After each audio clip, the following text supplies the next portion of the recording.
January 2000, Tamil shorthand senior dictation. Get ready for dictation. 5 seconds. Start.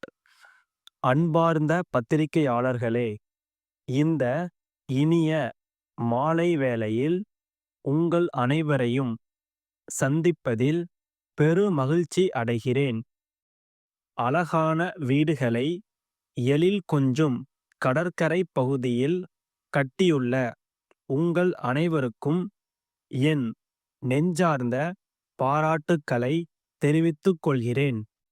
அரசு மானியம் மற்றும் கூட்டுறவு வீட்டு வசதி சங்கம் அளித்த கடனுதவி ஆகியவற்றுடன் இணைந்த உங்களின் கடுமையான உழைப்பே இந்த இனிய இல்லங்கள் உருவாக உறுதுணை புரிந்துள்ளன என்பதில் ஐயமில்லை. இந்திய நாடு சுதந்திரம் பெற்ற பிறகு பத்திரிகைத் துறை பெரிதும் வளர்ச்சி அடைந்துள்ளது.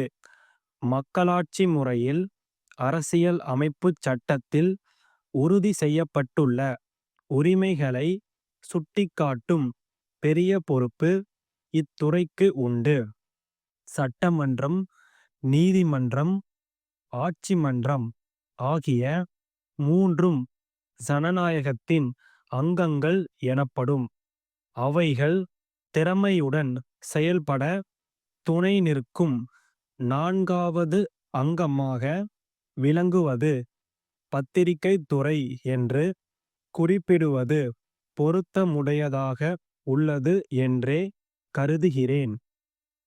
பேச்சுரிமை, எழுத்துரிமை, சமூக நீதி உரிமைகள் பற்றிய விவரங்களை எடுத்துக் கூறவும் அவற்றை அடைய அணுக வேண்டிய வாயில்கள் குறித்தும் பாரபட்சமற்ற முறையில் வழிகாட்டுவது உங்களின் தலையாய கடமை என்பதை நினைவூட்ட விரும்புகிறேன்.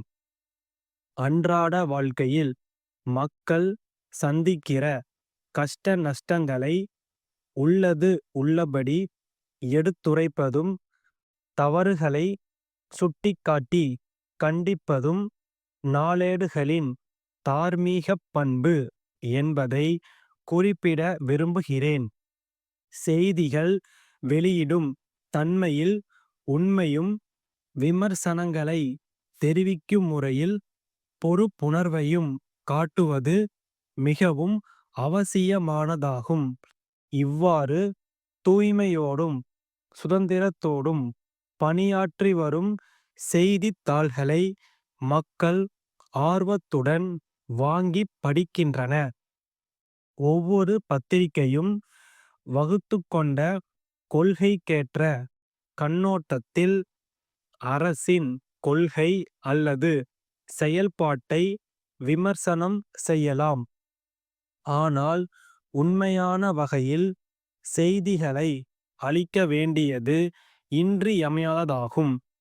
ஜனநாயகத்தின் முறையான செயல்பாட்டிற்கு உறுதுணையாக அமையும் ஒரு உயிரோட்டமுள்ள பத்திரிகைத் துறையே நாட்டை முன்னேற்றப் பாதையில் அழைத்துச் செல்ல இயலும். பத்திரிகைத் தொழில் என்பது ஒரு வித்தியாசமான தொழிலாகும். அதன் திறன்களை ஒரு குறிப்பிட்ட அளவுதான் கற்க முடியும். அதற்கு மேல் அனுபவம் மூலமே அறிய இயலும். தமிழக பத்திரிகையாளர்களுக்கு ஒரு பெரும் பாரம்பரியம் உண்டு. புகழ்பெற்ற தலைவர்கள் இந்த தொழிலில் பணியாற்றி உள்ளனர். பத்திரிகை தர்மத்தின் உயரிய தரக்கோட்பாடுகளை அவர்கள் பின்பற்றி மக்களின் சமூக உணர்வுகளை சீர்செய்து தேவையற்ற கிளர்ச்சிகளையும் போராட்டங்களையும் தவிர்க்க பாடுபட்டனர். அவர்களின் வழியை பின்பற்றி சமுதாயத்தில் வளமான ஜனநாயக மரபுகளை உண்டாக்க உதவிகரமாக செயல்பட வேண்டும். உங்களின் விமர்சனங்கள் உண்மையின் அடிப்படையில் அமைந்த ஆக்கப்பூர்வமான விமர்சனங்களாக அனைவரும் வரவேற்கும் வகையில் இருக்க வேண்டும் எனக் கூறி என் உரையை நிறைவு செய்கிறேன். சென்னை தங்கமணி தேயிலை விற்பனை நிலைய அலுவலர், நீலகிரியிலுள்ள தமிழ்நாடு தேயிலை தோட்டக்கழக மேலாண்மை இயக்குனருக்கு எழுதும் கடிதம். அன்புடையீர், தங்கள் 6/6/1998 தேதியிட்ட கடிதம் கிடைத்தது.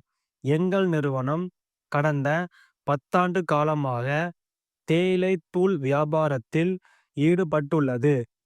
7 தனியார் நிறுவனங்களுடைய சென்னை மாவட்ட முகவராக செயல்பட்டு வருகிறோம். தேயிலைத் தூள் விற்பதில் நீண்டகால அனுபவம் உள்ள எங்கள் நிறுவனத்தை தங்களின் சென்னை மாவட்ட முகவராக நியமிக்க வேண்டும் என கேட்டுக்கொள்கிறோம். ஆண்டொன்றுக்கு எங்களால் 10,000 டன் தேயிலைத்தூள் விற்பனை செய்ய இயலும்.